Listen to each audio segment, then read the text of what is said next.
I was stuff that I think I've been saying all. Yeah, right. No, overwriting and worse than overwriting. We had talked about it earlier too. It's informational storytelling rather than emotional. It's not really stripping it away to find out what the scene really is. It's trying to explain the scene to the audience or give them information about how they understand what's going on, and there's just a tendency to be intellectual about scene writing, and that took a long time for me to train myself out of. If the scene is working and if there's a dynamic between two people, then you absolutely don't need to explain it. If the dynamic, like if you have two people in a room and one wants something from the other, and you play that dynamic, even if they're talking about poker or something totally unrelated, you know that there's a dynamic going on there. You don't need to explain any of that to the audience. They're going to get it. And I think, so in short, I would just say it was writing for one side of the brain instead of the other, and it's very hard to not intellectualize what you're trying to do.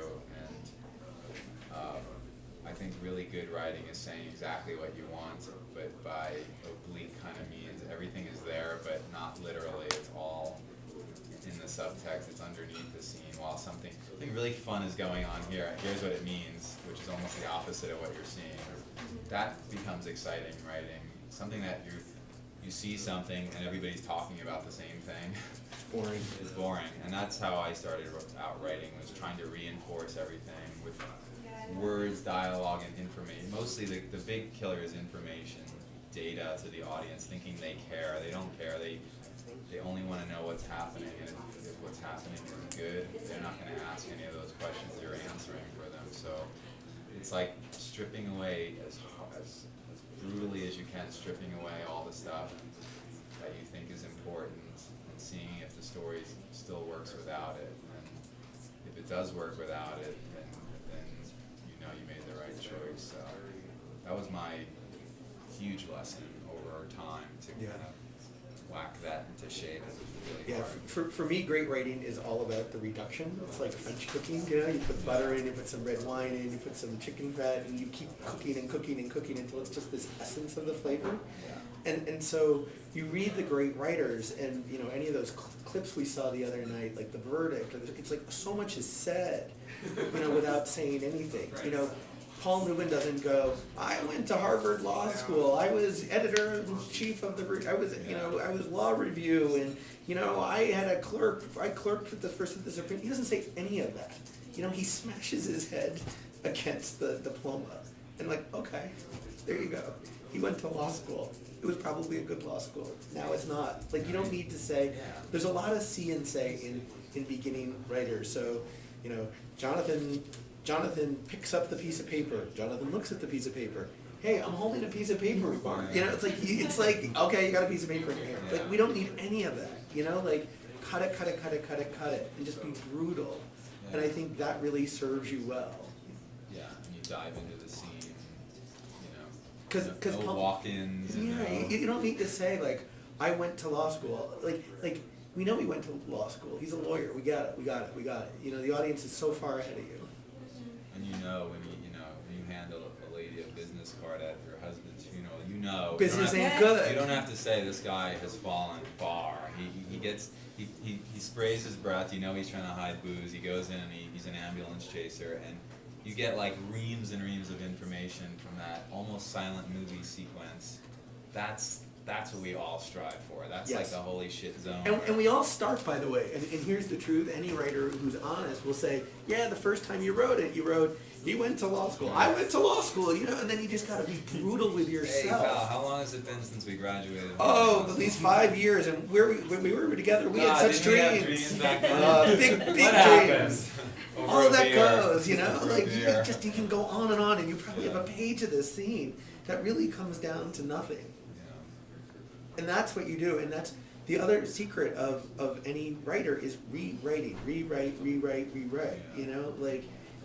that means, I'm sure before you even give something to Hawk, you've rewritten it how many times, and that's internally. That's not That's not, oh, you gave it to a producer, that draft. I'm talking internally, how many times do you and Hawk go back and forth? Do you feel like it's presentable? Yeah. Yeah, but that is it. I think that's, so I'm glad it's the same thing. I think it's the number one thing all writers would probably be tough on their, top of their list is that process of distilling things down to, the verdict is a great example where you can have 3 or 4 motions that cover 8 pages of boring dialogue, all in behavior, all behavioral, all experience, all outwardly directed towards another character, not people talking about their past. Right. I promise you there was a scene with Paul Newman talking to that bartender forever. Yeah. And what did it come down to? No dialogue between them. But there's a scene where Paul is sitting at the bar, and oh, you're here again? Yeah, no, work slow. Like you can come up with infinite bad dialogue back and forth.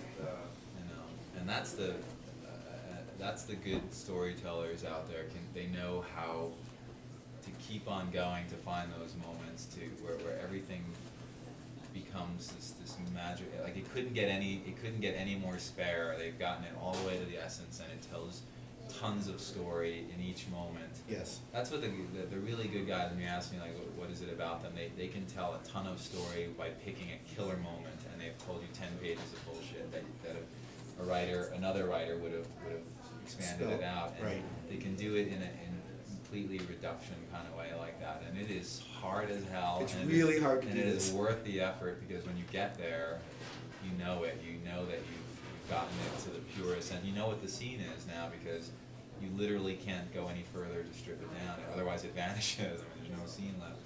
But yeah, you want to show a drunk man. He goes off to the side, gives himself the breath spray. You're like, oh, he's fucking loaded. That's what that motion alone. And he does this with his mouth. That the alcoholic kind of. Yes. All visual, all behavioral, and then you save the bartender conversation, the 7-page monologue about how who my hero was in law school. What's his name from Inherit the Wind? I used to dream about doing that one case. If I could only do that, I could save my soul. Clarence Darrow. Yeah. And all that shit is in the movie. It's just not spoken. All these conversations we're making fun of that weren't in the movie are in the subtext in truckloads. But that's for the audience to provide, not for the story leaves it all out. Right. That's great storytelling, and hard as hell, and worth, like I said, worth the endless revision to get it there. Because when execs read a script like that just jumps off the page, and the pages are turning images of behavior and really spare, no information, they just cannot stop reading, and they go, get me this person, or that's the reaction they have to that kind of writing. Yes, but don't think it happens on the first draft. Don't think that even David Mamet wrote that like that. He didn't, I promise you. I worked with David Mamet. He for sure did not. I've read some of his first drafts. His first drafts are horrendous. Right. So remember that even if you're David Mamet, you're not writing that. Yeah. Hemingway, right? He wrote like 100 words a day because he would keep going back and throwing away words, and I think his word count thing was how many good words did I get the story forward today, and it was usually in 50 to 150 words a day that he considered worth keeping in the story. And you're like, so all the great guys, the simpler and more beautiful it seems, the more work went into it.